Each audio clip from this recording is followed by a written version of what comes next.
Oramos y leemos juntos. Dios Padre, te damos gracias porque tú eres grande y bueno, incomparable en majestad. Nosotros te cantamos, pero ni por cerca podemos juntos expresar quién eres y cuánto mereces y lo bueno que has sido con nosotros. Y por todo eso te damos gracias. Y te pedimos, Dios, hoy que al abrir tu palabra, que tú nos hables a través de tu palabra, para que podamos escuchar tu voz en tu palabra y tú nos transformes. En nuestra oración, en el nombre de Jesús. Amén.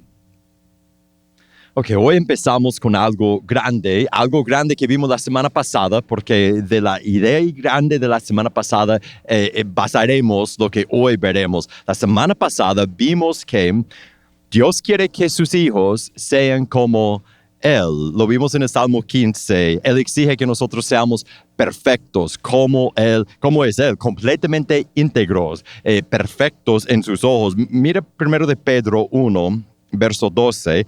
Dice, como hijos obedientes, no se conformen a los deseos que antes tenían en su ignorancia, sino que así como aquel que los llamó es santo, así también sean ustedes santos en toda su manera de vivir, porque escrito está, sean santos porque yo soy santo.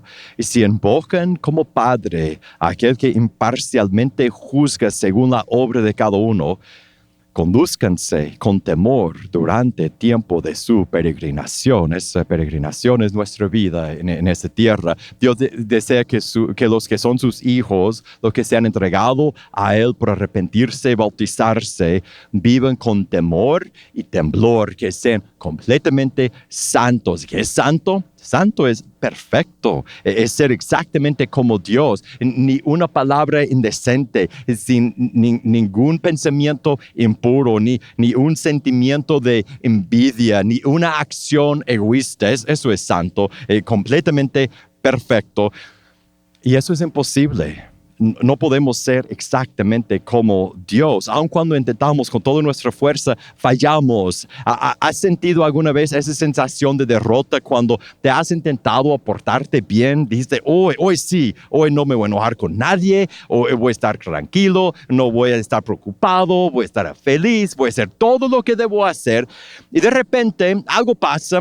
Y dices una mala palabra o explotas el enojo, piensas algo que no debes o ves a alguien que tiene más que tú y tienes envidia y te das cuenta en este momento, no puedo, por más que intento, no puedo ser la persona que debo ser. El apóstol Pablo, en el libro de Romanos, describe lo que nos pasa cuando intentamos imitar a Dios pero fallamos. En Romanos 7, verso 15, él dice, porque lo que hago no lo entiendo.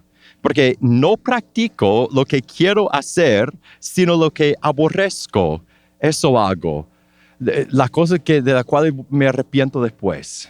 No hubiera hecho eso. Eso es lo que hago, dice él. Hallamos igual que él, que obedecer a Dios completamente en toda su perfección es imposible, aun cuando nos esforzamos por hacerlo. Tenemos carne que no sabe que está muerta y nos intenta controlar. Tenemos nuestras debilidades y nuestros defectos de carácter de por siempre, que así somos. Tenemos los deseos de siempre, los pecados que siempre nos han tentado. Ese pecado que tú sabes que si vas a pecar hoy o mañana o en esta semana va a ser con ese pecado, siempre sale, siempre mismo, y después salen nuevas tentaciones, cosas que antes no nos tentaban y ahora sí, y otras formas de pensar y sentir y expresarnos que no sabíamos antes que eran pecados, y después leemos la Biblia y nos damos cuenta, esto también es pecado, lo tengo que dejar.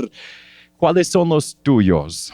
Lo que piensas y sientes, lo que dices y haces, lo que no agrada a Dios en tu vida, las cosas que te parecen ser imposibles cambiar, imposibles dejar, la perfección que Dios exige en la vida de sus hijos y nuestra incapacidad de alcanzarlo, nos deja sin esperanza. Fácilmente diríamos, ¿qué importa? ¿Para qué intentar? Yo soy como soy, nunca seré diferente. He intentado, no voy a ser diferente.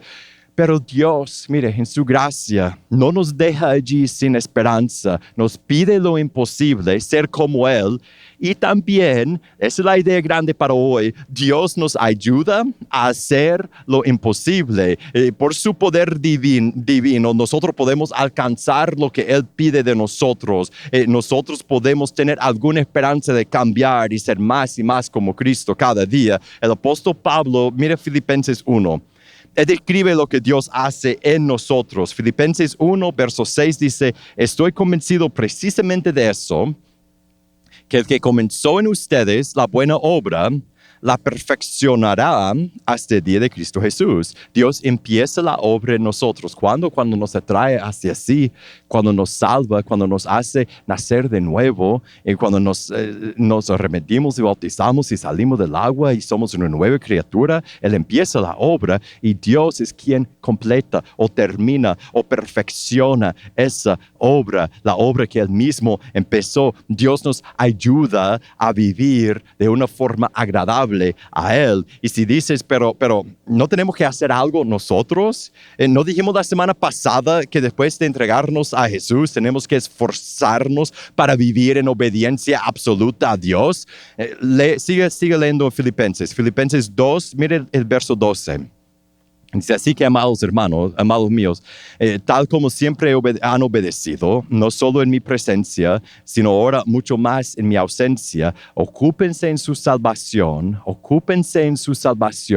con temor y temblor. Nosotros sí tenemos que esforzarnos a vivir de una forma agradable a Dios, a obedecerle, a imitar a Jesús. Pero Dios también promete que Él hace esa obra en nosotros. Sigue leyendo en el verso 13. Dice, porque Dios es quien obra en ustedes, tanto el querer como el hacer. Recuerda esas dos palabras, el querer y el hacer, para su buena intención. Dios obra en nosotros. El querer, Dios es quien nos da el deseo de servirle. Y también el hacer, Él nos hace cumplir este deseo. Él pide lo imposible, que seamos perfectos como Él, y Él nos da la habilidad de cumplir con lo que Él nos pide. Nos ayuda a hacer lo imposible. Es como, bueno, algo parecido a algo que me pasó ayer. Ayer estaba cortando unas tablas en el garaje. Estaba cortando unas tablas de madera con una sierra eléctrica. Ahora, imagina si yo no conecto la sierra con la electricidad. Tengo que cortar la tabla, esa es mi tarea, con la sierra. Tengo la sierra, tengo la madera, pero no está conectada la sierra. Así no puedo cortar. La sierra electrónica desconectada no sirve para cortar nada, ni siquiera los dedos. Pues no funciona. Yo puedo todo el día intentar cortar la madera, no puedo. Así somos nosotros frente a esa tarea imposible de ser perfectos como Dios es perfecto. No podemos hacerlo. Pero ahora, cuando yo conecté la sierra eléctrica, de repente pude hacerlo rapidito, en un 2x3. Yo pude, lo que antes era imposible, yo pude cortar la madera de la misma manera. Dios da a sus hijos la capacidad de obedecerle y llegar a ser más y más como Cristo y más santos. Y yo sé que eso no es solo algo que el apóstol Pablo decía. El rey David sabía eso también. Yo sé porque en el Salmo 141, lo que leeremos, David hace una oración a Dios. Él pide a Dios que haga exactamente eso, que Él haga vivir en obediencia a Él. Mire el Salmo 141, verso 1. Oh Señor, a ti clamo, apresúrate a venir a mí, escucha mi voz cuando te invoco, sea puesta mi oración delante de ti como incienso, el azar de mis manos como la ofrenda en la tarde. Él busca a Dios, él invoca a Dios, él ora a Dios. Enseguida veremos cuál es su necesidad, por qué está orando. Él tiene necesidad de la ayuda de Dios, la ayuda que Dios le ayudara a vivir en santidad, a ser la persona que Dios deseaba que fuera. Eso sabemos por lo que él va a pedir enseguida. Mire el verso 3. Dice, Señor, pon guarda a mi boca. vigila la puerta de mis labios. Él pide que Dios guarde lo que dice, que no le deje pecar con su boca. Él pide eso porque uno pide eso porque sabe que solo Dios puede transformarnos, que dejado a nosotros mismos, que dejado a sí mismo, David pecaría, nosotros pecamos con nuestra boca. Entonces pide a Dios, haz lo que yo no puedo hacer, controla eso, controla lo que yo hablo. Verso 4, no dejes que mi corazón se incline a nada malo para practicar obras impías con los hombres que hacen iniquidad. No me dejes comer de sus manjares. Él pide que Dios no lo deje desear lo malo. ¿Por qué? Porque hacer lo malo viene de desear lo malo, de anhelarlo y de tener fantasías con lo malo. Yo le hubiera dicho, y si yo pudiera, si nadie hubiera estado viendo, yo hubiera. David sabía, igual que nosotros, que los deseos de su carne lo desviaría y que él no podía dominarlos solo, pero él sabía que David sí podía cambiar su corazón, que Dios sí le podría dar nuevos deseos puros y santos, deseos por su palabra y por su reino, deseos por su justicia y por su amor. Y entonces él pide que Dios cambie sus deseos. Él pide también que Dios ni le permite disfrutar del fruto de la maldad con personas que anden en pecado. Verso 5. Que el justo me hierra con bondad, me reprenda, es aceite sobre la cabeza, no lo rechace mi cabeza, pues todavía mi oración es contra sus malas obras. Él pide a Dios que mande personas que lo corrija y que lo haga aceptar su corrección, porque si Dios no lo hace, a lo mejor David hubiera reaccionado como nosotros. ¿Cómo reaccionamos cuando alguien nos viene y dice, hey, tú andas mal? No debería hacer eso, tu forma de hablar, tu forma de... ¿Qué decimos? ¿Reaccionamos defensivamente? ¿Quién eres tú para decirme? Y David dice, no, Dios, por favor, hazme aceptar y recibir la corrección de otras personas. ¿Por qué? Porque él quería andar con Dios y él sabía que solo no podía. Verso 6, sus jueces, empezando en el 5, siguiendo en el 6, pues todavía mi oración es contra sus malas obras. Sus jueces son lanzados contra los costados de la peña. Oye mis palabras que son agradables. Como cuando se arde y se rompe la tierra, nuestros huesos sean esparcidos a la boca de Seol, porque mis ojos miran hacia ti, oh Señor Dios. En ti me refugio. No me desampares. Aún en medio de esa petición por la ayuda de Dios para hacerlo vivir en obediencia, David expresa su disgusto con los que se rebelan contra Dios y él desea estar más entregado a su Señor.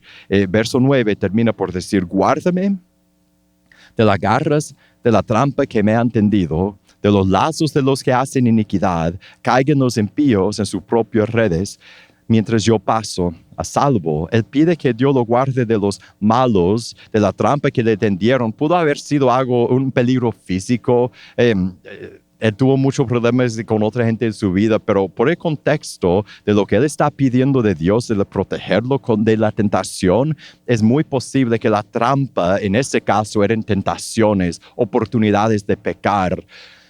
En ese salmo, David ora y pide a Dios que le haga hacer lo imposible, a vivir en obediencia a Él, porque Él quiere vivir aceptablemente a Dios y Él sabe que la única esperanza de hacerlo es si Dios le haga vivir así. Y lo mismo que David pidió que Dios hiciera por Él, nuestro Padre, mire, hace por sus hijos hoy día, nos ayuda con su poder sobrenatural para que nosotros también podamos obedecerlo. Y esa es buena nueva para nosotros que queremos servir a Dios y nos cuesta. Mira 1 Corintios, verso 10, capítulo 10, verso 13. No les ha sobrevenido ninguna tentación que no sea común a los hombres.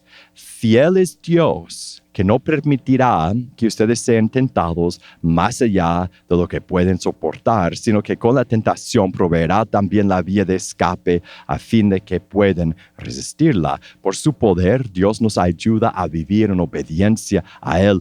Él dice, fiel es Dios. Su fidelidad respalda su promesa de ayudarnos en ese momento de la tentación. La mentira, mire, la mentira de la tentación es que no vas a poder resistirla. En ese momento no vas a poder. Sentimos la tentación y sentimos que caeremos una vez más, pero eso, mire, es una mentira. Dios dice, no te dejo ser tentado más allá de lo que puedes soportar, y siempre nos da la salida, la vía de escape, cómo huir de la tentación. Como recuerdo a José en el Antiguo Testamento, como él huyó literalmente cuando la esposa de Potifar quiso acostarse con él. No es siempre fácil, no siempre sale bien cuando huimos, cuando Dios nos da la vía de escape. No siempre sale bien como José, que fue echado en la cárcel después, pero Dios nos da cómo resistir la tentación para que podamos escapar sin pecar. También Dios nos ayuda a obedecerlo por medio de su Espíritu Santo. Una de las grandes obras del Espíritu Santo en nosotros es darnos la fuerza y la guía para poder resistir a la tentación, no con nuestro poder, sino con su poder en nosotros. Mira Romanos 8, verso 13. Porque si ustedes viven conforme a la carne, habrán de morir.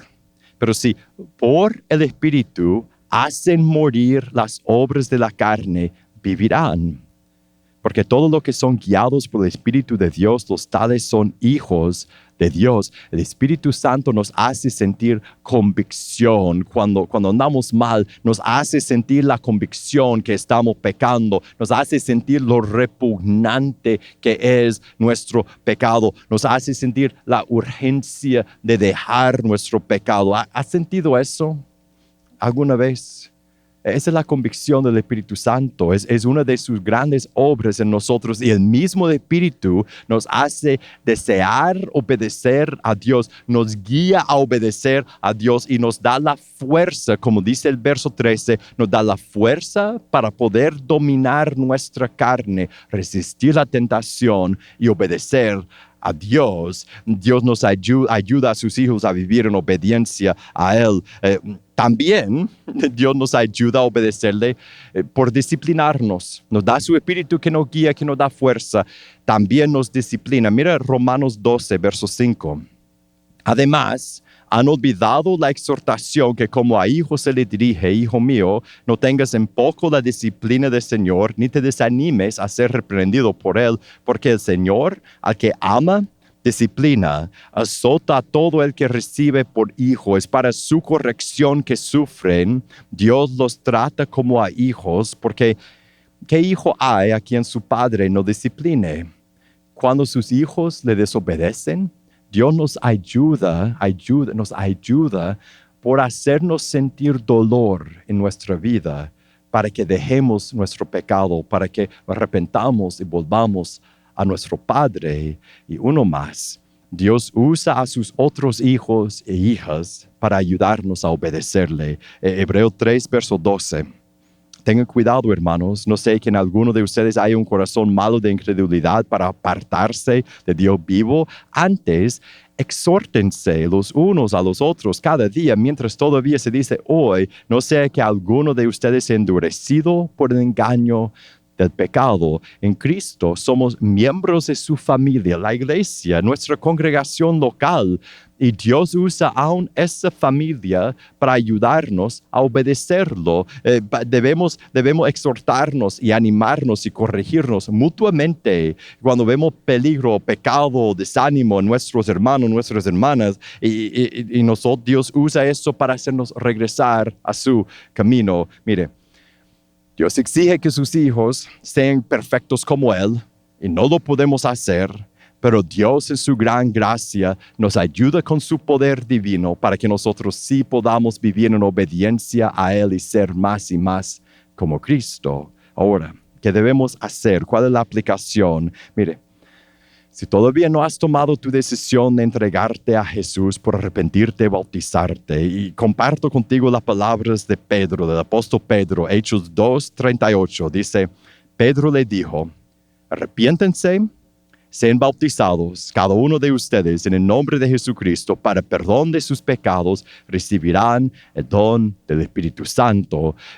Dios te invita a recibir su perdón y a recibir su Espíritu Santo. Tu lucha por ser aceptable a Dios es imposible sin el Espíritu Santo. En tu intento de ser aceptable a Dios, estás como cortando madera sin encender la sierra. No lo puedes hacer, pero cuando te entregas a Jesús por arrepentirte, bautizarte, Dios te perdona todos tus pecados, pasado, presente, futuros, y te llena con su Espíritu Santo, te da su presencia y su poder, y con ese poder podrás vencer y podrás obedecer a Dios. Este es el Evangelio y Dios te invita a entrar.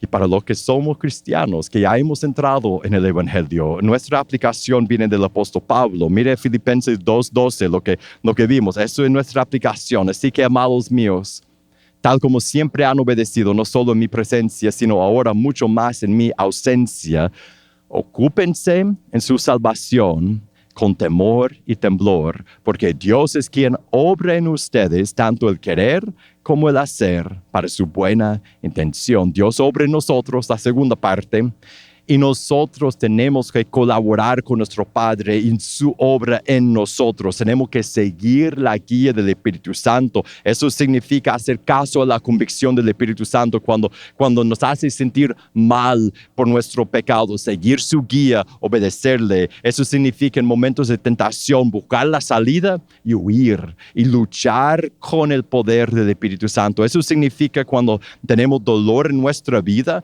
preguntar a Dios si nos está disciplinando y si Él quiere que cambiemos algo. Eso significa escuchar la guía y la corrección de nuestros hermanos. Hoy vamos a hacerlo aún más práctico. Vamos a colaborar con Dios por hacer esas dos preguntas.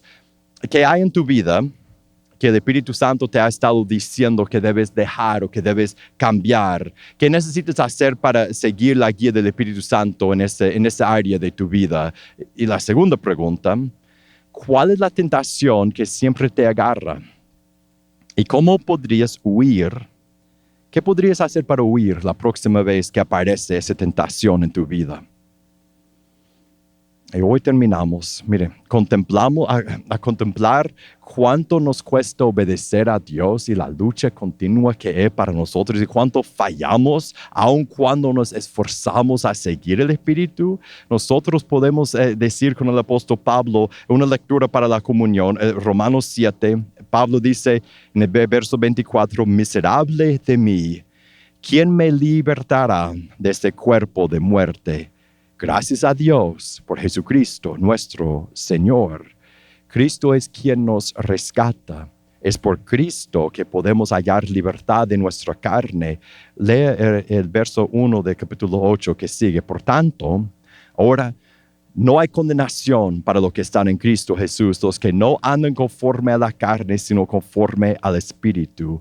Es por Cristo que podemos estar limpios ante los ojos de nuestro Padre, a pesar de todas las veces que tropezamos. Sigue en el 2. Porque la ley del Espíritu de vida en Cristo Jesús te ha libertado de la ley del pecado y de la muerte. Pues lo que la ley no pudo hacer, ya que era débil por causa de la carne, Dios lo hizo, enviando a su propio Hijo en semejanza de carne de pecado, como ofrenda por el pecado, condenó al pecado en la carne, para que el requisito de la ley se cumpliera en nosotros, que no andamos conforme a la carne, sino conforme al Espíritu. En Cristo somos libres de la condenación porque Él cumplió perfectamente la ley de Dios y Él pagó el precio de nuestra rebeldía, nuestra desobediencia por llevarlo a la cruz y recibir en su cuerpo el castigo justo que nuestra maldad merece y así satisfacer la ira de Dios. Nosotros hoy terminamos por agradecerle por su gracia y su perdón, porque por Él podemos decir con el apóstol Pablo, si estamos en Cristo, ya no hay condenación para mí en Cristo Jesús. Eso es lo que recordamos a tomar el pan y el jugo que representan su cuerpo colgado en la cruz y su sangre derramada allí. Nosotros pedimos a Dios, en ese momento pedimos a Dios que por medio de su Espíritu Santo haga que nuestro corazón se llene de asombro y de gratitud y de adoración. Una vez más, Dios Padre, damos gracias por tu perdón. Tú nos llamas a algo imposible. Ayúdanos, Dios, a vivir delante de ti con temor y temblor y trabajar todos los días para ser más como eres tú. Y gracias por tu gracia, por tu Espíritu Santo que nos ayuda a vivir, que nos da la fuerza y poder para hacer lo que tú pides de nosotros, de obedecerte de verdad, de huir de la tentación. Y gracias por Jesús y su sacrificio en la cruz que nos da perdón cuando intentamos obedecerte y fallamos. Tú eres tan bueno y misericordioso con nosotros. En el nombre de Jesús oramos. Amén.